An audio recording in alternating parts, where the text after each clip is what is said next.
नमस्कार मित्रांनो, आज आपण त्रिकोण व त्रिकोणाचे गुणधर्म या बाबींचा अभ्यास करणार आहोत।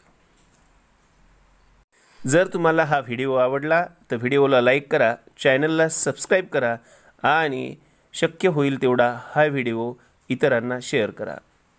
मित्रांनो, आज आपण त्रिकोण व त्रिकोणाचे गुणधर्म भाग 1 यामधील काही बाबींचा अभ्यास करणार आहोत।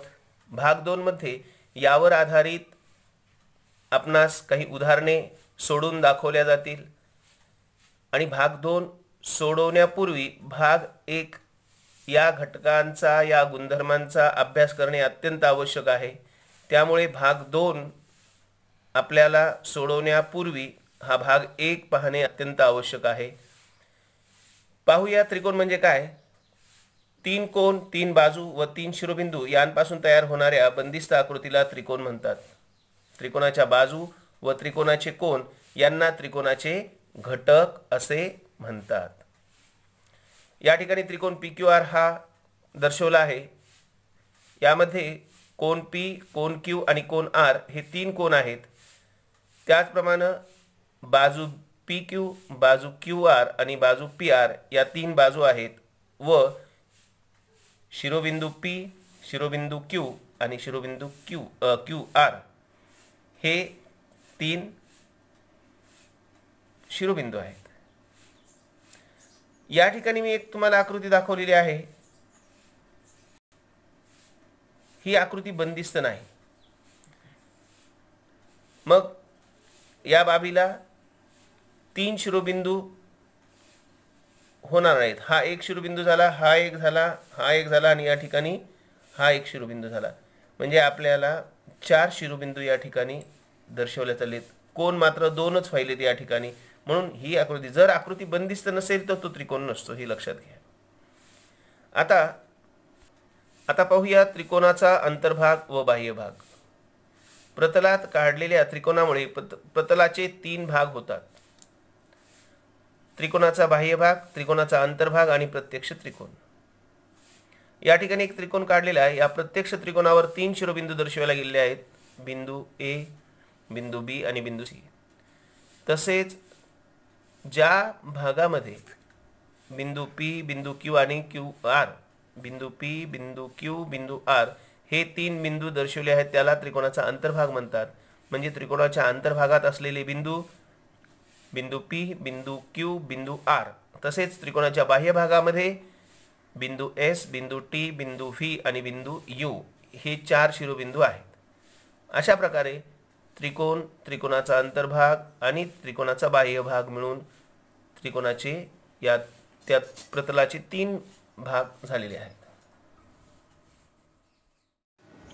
आता पाहूया त्रिकोणी क्षेत्र म्हणजे काय। त्रिकोणाचा अंतर्भाग व प्रत्यक्ष त्रिकोण यांपासून त्रिकोणी क्षेत्र तयार होते।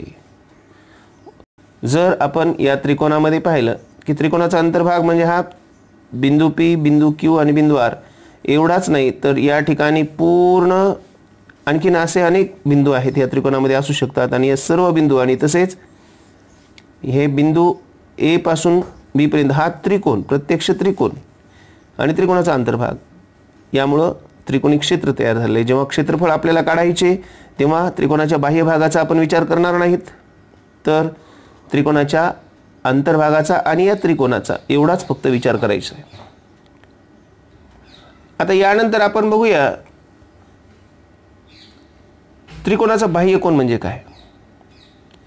त्रिकोणाच्या कोणत्याही आंतरकोनाशी रेषीय जोडी करणाऱ्या कोनास त्या त्रिकोणाचा बाह्य कोन म्हणतात। या ठिकाणी त्रिकोण PQR हा दिलेला आहे आणि ह्या R च्या शेजारी म्हणजे ही QR ही बाजू वाढवली आपण, पुढे S हा बिंदू या ठिकाणी दिलेला आहे आणि M हा कोन तयार झालेला आहे। म्हणजेच कोन PMS हा बाह्य कोन तयार झालेला आहे आणि हा जो कोन R आहे हा कोन R आणि कोन M हा आंतरकोन आहे, हा बाह्य कोन आहे। हे रेषीय जोडीतील असतात। रेषीय जोडीतील असतात म्हणजे या 2 कोनांच्या मापांची बेरीज 180 अंश असते। जर समजा कोन R हा 30 दिला असेल तर कोन M हा 150 असतो. जर कोन R हा 50 दिला असेल तर कोन M हा 130 अंशाचा असतो. म्हणजे या दोन्हींची बेरीज आपणास 180 होणं गरजेचं आहे. आता या बाह्य कोनावरच आधारित दुसरा एक उदाहरण पाहूया. एका शिरोबिंदूजवळ 2 याप्रमाणे तिन्ही शिरोबिंदूजवळ एकूण 6 बाह्य कोन तयार होतात. आता या एका शिरोबिंदूजवळ 2 याप्रमाणे तिन्ही शिरोबिंदूजवळ एकूण 6 बाह्य कोन तयार होतात. म्हणजे हा एक आणि हा एक 2, ही जर बाजू वाढवली आपण आणि ही बाजू वाढवली तर हा एक बाह्य कोन तयार झाला आणि हा एक बाह्य कोन. तसेच ह्या बाजू वाढवल्या आपण तर कोन P चा रेषीय जोडीतील कोन हा झाला आणि कोन या बाजूने एक रेषीय जोडीतील कोन तयार होतो. म्हणजे या P या शिरोबिंदूला 2, या Q या शिरोबिंदूला 2 आणि S या शिरोबिंदूला 2 अशा प्रकारे एकूण 6 बाह्य कोन तयार होत असतात. आता बाह्य कोना संबंधी आपण पाहिलेली आहे, माहिती घेतली आहे. पुढील बाब बघूया. प्रत्येक शिरोबिंदूजवळ एकूण 4 रेषीय कोनांच्या जोड्या तयार होतात. याप्रमाणे तिन्ही शिरोबिंदूजवळ 12 रेषीय कोनांच्या 4 त्रिकोण 12 रेषीय कोनांच्या जोड्या तयार होतात. आता 4 रेषीय जोडीतील कोनांच्या जोड्या कशा प्रकारे होतात हे पाहूया. नीट निरीक्षण करून या पेनाकडे लक्ष द्या तुम्ही. माझा पेन ज्या ठिकाणी फिरेल त्या ठिकाणी एक जोडी समजायची. यापासून इथपर्यंत एक रेषीय जोडीतील कोन झाली, यापासून इथपर्यंत दुसरी रेषीय जोडीतील कोन जोडी तयार झाली, यापासून इथपर्यंत तिसरी रेषीय जोडीतील कोन जोडी तयार झाली आणि यापासून इथपर्यंत चौथी रेषीय जोडीतील जोडी तयार झाली, रेषीय कोनांची जोडी तयार झाली. अशा प्रकारे एका शिरोबिंदूजवळ 4 4 1 4, या शिरोबिंदूजवळ 4 आणि या शिरोबिंदूजवळ 4 त्रिकोण 12 रेषीय कोनांच्या जोड्या तयार होतात. आता आपण कोनांवरून त्रिकोणांचे प्रकार कोणकोणते पडतात हे पाहूया. सर्वात पहिला प्रकार पाहूया काटकोन त्रिकोण. त्रिकोणात एक कोन काटकोन व 2 कोन लघुकोन असल्यास त्याला काटकोन त्रिकोण म्हणतात. या त्रिकोणामध्ये कोन B हा काटकोन दिलेला आहे आणि कोन A हा लघुकोन आहे आणि दुसरा हा कोन C सुद्धा लघुकोन आहे. कोन B हा काटकोन आहे म्हणजे 90. त्रिकोणाच्या तिन्ही कोनांच्या मापांची बेरीज 180 अंश असते. या ठिकाणी 90 संपलेले आहेत, राहिलेत 90. 90 चे 2 भाग केल्यानंतर ते दोन्ही 90 पेक्षा लहानच होणार आहेत दोन्ही भाग, म्हणून हे 2 लघुकोन तयार होतात. 90 पेक्षा कमी माप असेल तर त्यास आपण लघुकोन म्हणतो, म्हणून हे 2 कोन लघुकोन असणार आहेत. अशा प्रकारे एक काटकोन असला, कोणताही एक कोन काटकोन असला तर त्या त्रिकोणाला, ज्या त्रिकोणाचा कोणताही एक कोन काटकोन असतो आणि 2 कोन लघुकोन असतात त्या त्रिकोणाला काटकोन त्रिकोण असे म्हणतात. कोनांवरून त्रिकोणाचा पडणारा दुसरा प्रकार म्हणजे लघुकोन त्रिकोण होय. त्रिकोणात तिन्ही कोनांची मापे 90 पेक्षा कमी असल्यास त्याला लघुकोन म्हणतात. या ठिकाणी त्रिकोण PQR हा लघुकोन त्रिकोण आहे, कारण आपल्याला जर समजा या त्रिकोणाचं या कोनाचं माप 60, या कोनाचं माप 60 आणि या कोनाचं माप 60, त्रिकोणाच्या तिन्ही कोनांच्या मापांची बेरीज 180 अंश असते. 180 अंश येणं गरजेचं आहे. लघुकोन त्रिकोण 90 पेक्षा तिन्ही कोनांची मापे समान असली कमी असली पाहिजे. आता त्रिकोणाचा तिसरा प्रकार, कोनांवरून त्रिकोणाचा तिसरा प्रकार आहे विशालकोन त्रिकोण.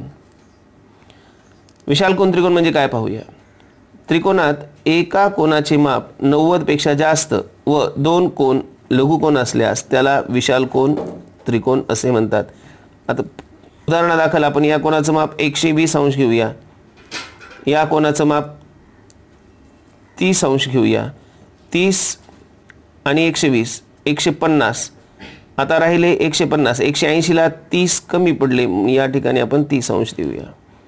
म्हणजे 30 दुनी 60 आणि 120 180. त्रिकोणाच्या तिन्ही कोनांच्या मापांची बेरीज 180 अंश येण्यासाठी आपल्याला या ठिकाणी 30 अंशाचा कोन येणं गरजेचं आहे आणि हे दोन्ही कोन लघुकोन असतात. त्रिकोणांचे बाजूंवरून कोणते प्रकार पडतात हे पाहूया. त्रिकोणाचा बाजूंवरून पडणारा पहिला प्रकार आहे समभुज त्रिकोण. ज्या त्रिकोणाच्या तिन्ही बाजू एकरूप असतात त्या त्रिकोणाला समभुज त्रिकोण म्हणतात. या ठिकाणी तिन्ही बाजू एकरूप आहेत हे दर्शवण्यासाठी तिन्ही बाजूंवर अशा दोन दोन खुणा केलेल्या आहेत.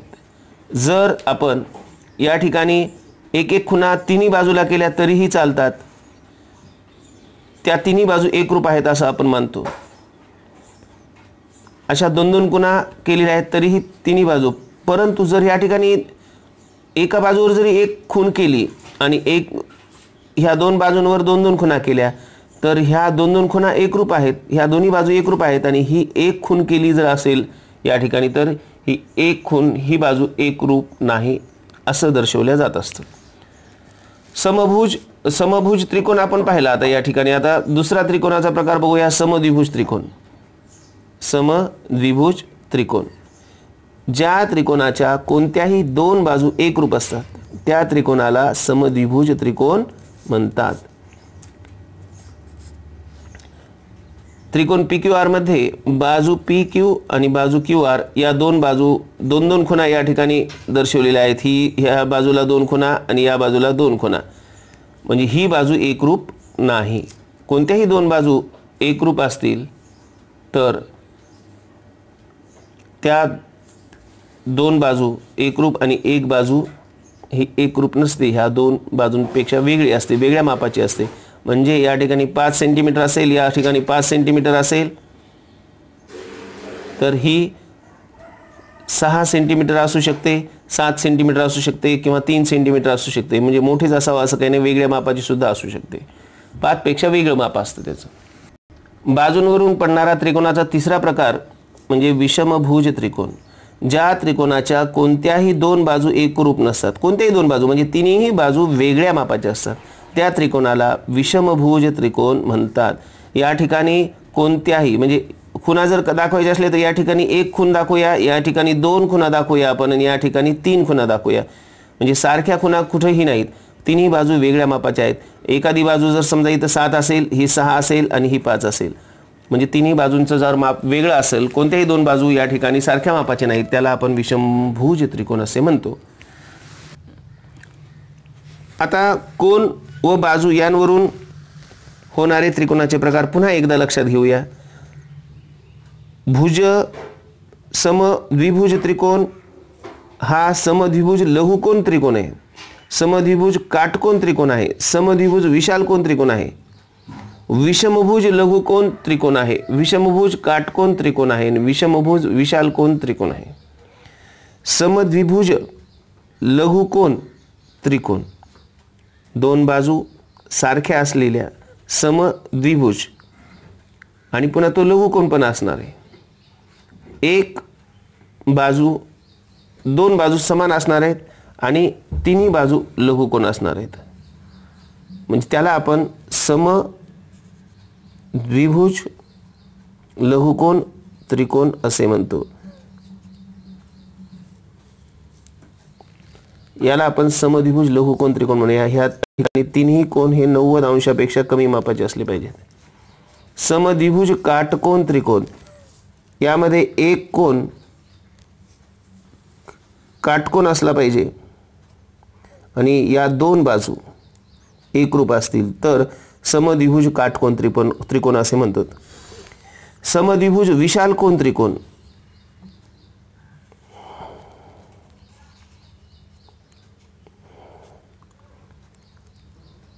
याचं माप आपण 120 अंश दाखवूया विशालकोन दर्शवण्यासाठी आणि ह्या दोन बाजू एकरूप दाखवूया.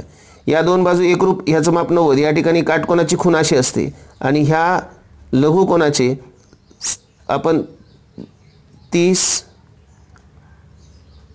50 30 70 आणि 80 30 70 आणि 80 अशा प्रकारे माप आपण दाखवू शकतो. आता पाहूया विषमभुज लघुकोन त्रिकोण. या ठिकाणी मी एक विषमभुज लघुकोन त्रिकोण दाखवलेला आहे.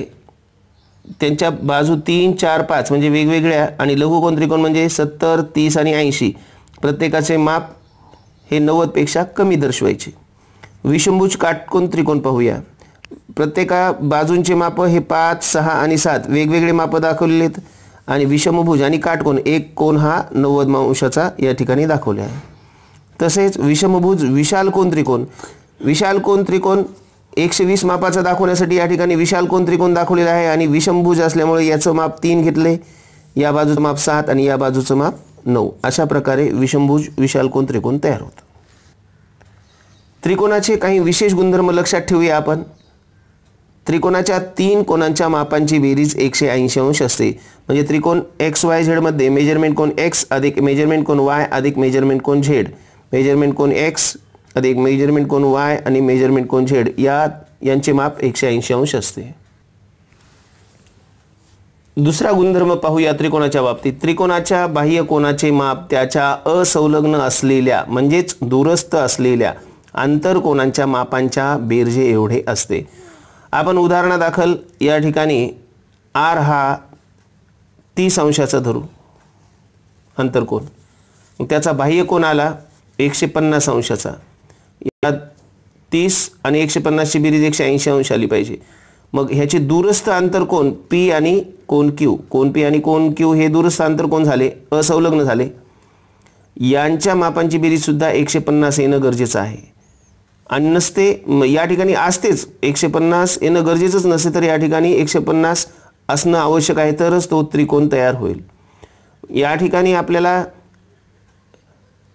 150 येण्यासाठी एका कोणाचं माप आपल्याला 70 घ्यावं लागेल आणि दुसऱ्या कोणाचं माप आपल्याला 80 घ्यावं लागेल. आणि 80 आणि 70 आणि 30 या त्रिकोणाच्या तिन्ही कोणांच्या मापांची बेरीज 70 आणि 30 100, 100 आणि 80 180 होतं. आणि ह्या 70 आणि 80 ची बेरीज ही 150 होते. म्हणजे हा दूरस्थ आंतरकोन जो आहे, बाह्य कोन जो आहे, या दूरस्थ आंतरकोनाच्या मापांची बेरीज ह्या बाह्य कोना एवढी येते. म्हणजेच या ठिकाणी आकृतीत मेजरमेंट कोन PRT बरोबर PRTचं माप आलेलं आहे 150°. मेजरमेंट कोन RPQचं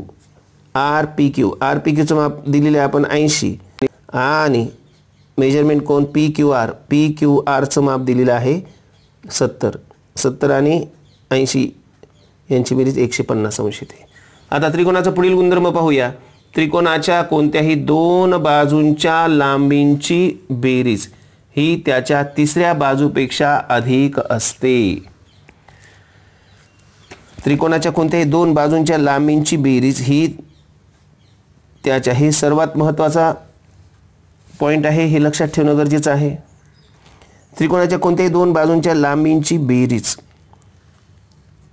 आपण या ठिकाणी 7 सेंटीमीटर धरूया, इथं 8 आणि इथं 9. त्रिकोणाच्या कोणत्याही 2 बाजूंच्या लांबींची बेरीज ही त्याच्या तिसऱ्या बाजूपेक्षा अधिक असते. 9 आणि 8 यांची जर बेरीज केली तर 9 8 17 झाली. या 7 पेक्षा 17 हे मोठे असणं गरजेचं आहे.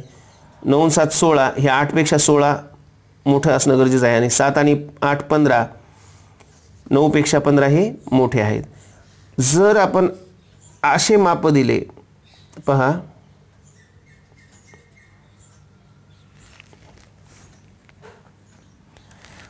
जर आपण अशा प्रकारे जर माप दिले, एकाचं माप दिलं 9 सेंटीमीटर, एकाचं माप दिलं 1 सेंटीमीटर आणि एकाचं माप दिलं 2 सेंटीमीटर, या ठिकाणी या दोन्हींची बेरीज 3 येईल आणि 3 ही बेरीज या 9 पेक्षा मोठी येत नाही. म्हणजेच हा त्रिकोण आपणास काढता येत नाही. या दोन्हींची बेरीज ही 9 पेक्षा मोठी येणं गरजेचं आहे. म्हणजेच आकृतीत लेंथ ऑफ LM अधिक लेंथ ऑफ LN, LM आणि LN, LM 7 आणि LN 8, 7 आणि 8 15, ही 15 ही बेरीज MN पेक्षा मोठी आहे. त्रिकोणाच्या 2 बाजूंच्या लांबींमधील फरक हा त्याच्या तिसऱ्या बाजूंपेक्षा कमी असतो. वरील आकृतीत LM 7 आहे व LN 8 आहे. हा फरक बाजू MN पेक्षा नक्कीच काय असतो, कमी असणार आहे. बाजू MN ची लांबी आली 9, याचं उत्तर आलं -1 आणि याचं उत्तर आलं 9 हे मोठेच असणार आहेत. या ठिकाणी शिरोलंब पाहूया आपण. त्रिकोणाच्या समोरील बाजूंवर काढलेल्या लंब रेषाखंडाला त्रिकोणाचा शिरोलंब म्हणतात. या ठिकाणी QR या बाजूवर PC हा शिरोलंब काढलेला आहे, PR या बाजूवर QB हा लंब काढलेला आहे आणि PQ या बाजूवर RA हा लंब काढलेला आहे. त्रिकोणाचे तीनही शिरोलंब एक संपाती म्हणजे एका बिंदूत छेदणारे असतात. या ठिकाणी O हा बिंदू आपण नाव देऊयाला. O या बिंदूमध्ये हे तिन्ही शिरोबिंदू छेदलेले आहेत. आता पाहूया त्रिकोणाच्या बाजूंचे लंब दुभाजक. बाजूंचे लंब दुभाजक म्हणजे या ठिकाणी AB ही बाजू दुभागली आहे आपण, म्हणजे दोन समान भाग केलेले आहेत. समजा ह्या AB या बाजूचं जर माप 6 सेंटीमीटर असेल तर ही बाजू ही 3 आणि हे 3. या ठिकाणी दोन बाजू होणार आहेत. दोन बाजू ज्या तयार झालेल्या आहेत ते A आणि या ठिकाणी आपण M नाव देऊ. AM आणि MC ह्या दोन्ही बाजू एकरूप असणार आहेत. आणि तसेच BC च्या दोन भाग झालेले आहेत, BL आणि LC. या ठिकाणी K नाव देऊया, म्हणजेच AK आणि KB हे दोन भाग समान झालेले आहेत. त्रिकोणाच्या तीनही बाजूंचे लंब दुभाजक एक संपाती असतात. या ठिकाणी हा संपात बिंदू आहे O, हा याला नाव देऊ आपण O हा संपात बिंदू आहे. तिन्ही बाजूंचे लंब दुभाजक एकाच ठिकाणी छेदले गेलेले आहेत, म्हणून ह्याला लंब दुभाजक हे जे लंब दुभाजक आहेत ते एक संपाती, एका ठिकाणी छेदल्यामुळे एक संपाती म्हणतात. त्रिकोणाची मध्यगा बघूया. त्रिकोणाची मध्यगा त्रिकोणाचा शिरोबिंदू व त्या समोरील बाजूचा मध्यबिंदू यांना जोडणाऱ्या रेषाखंडास त्रिकोणाची मध्यगा म्हणतात. P आणि C ही जी मध्यगा आहे या मध्यगेमुळे QR चे दोन समान भाग होतात. फॉर एक्झाम्पल या ठिकाणी 5 आणि 5 म्हणजे QC 5 येणार आहे आणि CR पण 5 येणार आहे. तसेच QB ही मध्यगा मानली तर हे तीन खुणा सारख्या केल्या आहेत. इथं 3 खुणा सारख्या केल्या आहेत, इथं 3 खुणा, या ठिकाणी 2 खुणा सारखे केले आहेत आणि या ठिकाणी 1 खूण सारखी केली आहे. म्हणजे मध्यगेमुळे समोरील बाजूचे दोन समान भाग होतात. या ठिकाणी आपण वेगळे माप घ्यावं लागणार आपल्याला 7 आणि ह्या इथं 6 आणि 6. त्रिकोणाचे कोन दुभाजक त्रिकोणाच्या कोनाचे दोन एकरूप भागात विभाजन करणाऱ्या किरणास त्या कोनाचा दुभाजक म्हणतात. दुभाजक म्हणजे दोन समान भाग करणारे. या ठिकाणी 60 अंश असेल तर या कोन दुभाजकामुळे हे 30 आणि हा कोन 30 आणि हा कोन 30 असा तयार होतो. प्रत्येक कोनांच्या बाबतीमध्ये आपण तेच समजूया. या ठिकाणी जर 50 असेल तर 25 25, या ठिकाणी जर 90 असेल तर 45 45, 80 असेल तर 40 40 असे दोन समान भाग या कोनांचे होतात.